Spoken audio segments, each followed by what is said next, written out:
Zee 24 तास एक पाऊल पुढे। उत्तर प्रदेशातल्या सफायात पार पडलेल्या राष्ट्रीय शालेय क्रीडा स्पर्धेमध्ये अंजना ठमके हिने 3 सुवर्ण पदकं मिळवली। त्यामुळे तिला नॅनो कार बक्षीस देऊन गौरवण्यात आलं। विशेष प्रावीण्य असल्याने मुख्यमंत्री अखिलेश यादव यांच्या हस्ते तिचा सत्कार करण्यात आला। फेब्रुवारीच्या पहिल्या आठवड्यात मिळालेली ही नॅनो कार अजूनही तिच्या घरी पोहोचलेली नाही।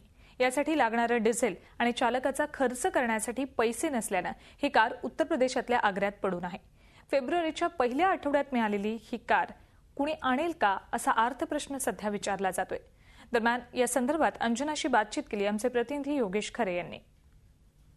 राष्ट्रीय पातळीवर नाशिकचं नाव उंचावणाऱ्या आदिवासी खेळाडूंचं उपेक्षा अजूनही सुरूच आहे।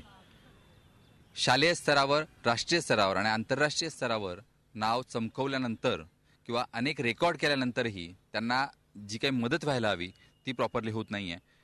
नुकत्याच झालेल्या शालेय राष्ट्रीय स्पर्धेमध्ये अखिलेश यादव यांच्या हस्ते गौरवण्यात आलं। ती अंजना ठमके आपल्यासोबत आहे। अंजना, तुला जी काही तुझी बक्षीस मिळालेली कार होती किंवा तुला जी काही आश्वासनं दिली होती ती आतापर्यंत तुला मिळालेली आहे का? हां सर, आत्तापर्यंत आत्ताच खेळून आलेल्या राष्ट्रीय चॅम्पियनशिपमध्ये मी खेळून तेव्हा अखिलेश यादव यांनी बक्षीस दिलं। गाडी पण आलेली येऊन जाईल थोड्या दिवसामध्ये आणि मनसेचे आमदार गीताने जे घर संरक्षण केलेलं होतं ते पण काही दिवसामध्ये ते करून देतील अशी अपेक्षा आहे मला। ओके, पण आदिवासी विभागाकडून तुला काही मदत मिळाली आहे का? आतापर्यंत तर नाही मिळाली सर। आदिवासी विकास विभागाकडून काही मदत मिळालेली नाही। सर, तुम्ही तिला नेहमी घडवतात, अशी अनेक मुलं तुम्ही घडवलेत। काय नेमकं केलं गेलं पाहिजे? नुसती मदत न करता कायमस्वरूपी काय केलं गेलं?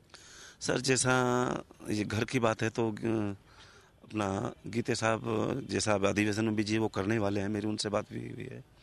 दूसरा आदिवासी विकास भवन की तरफ से तो बहुत ही एक्स्ट्राऑर्डिनरी काम होना चाहिए। जैसे आपको मालूम अकेडमी की बात कर रहे हैं, आदिवासी विकास भवन को बहुत ही जल्दी कुछ ऐसा डिसीजन लेना चाहिए जैसा उनके अकेडमिक के लिए बच्चों के लिए स्कॉलरशिप है, उनको परमानेंट हॉस्टल में रखते हैं और उनका पूरा खर्चा गवर्नमेंट करे। उस तरह की स्कीम बहुत जल्दी ला करके नासिक में तो बोलता हूँ नेक्स्ट जून से तो 100% स्टार्ट हो जानी चाहिए, जिसमें इन बच्चों को उनका रहने का, खाने का, स्पोर्ट एक्सपेंसेज, स्पोर्ट किट और ट्रैवलिंग जो वो सब आदिवासी डिपार्टमेंट को करना चाहिए। जैसे वो अकेडमी खोलने की बात कर रहे हैं, अकेडमी खुलने वाली है, कोई बात नहीं, वो तो अच्छी बात है। त्या 1.5 महिन्यापासून उत्तर प्रदेशच्या मुख्यमंत्र्यांनी दिलेली कार ही अंजनाला मिळाली आहे, मात्र ती इथं आणू शकली नाही तिच्या आर्थिक परिस्थितीमुळे। अशाच विपरीत परिस्थितीत असलेल्या या खेळाडूंना आता ठोस मदतीची गरज आहे आणि त्याचबरोबर इन्फ्रास्ट्रक्चर उभारण्याची सुद्धा। व्हिडिओ जर्नलिस्ट सोनू भिडेसह योगेश खरे, झी 24 तास, नाशिक। झी 24 तास एक पाऊल पुढे।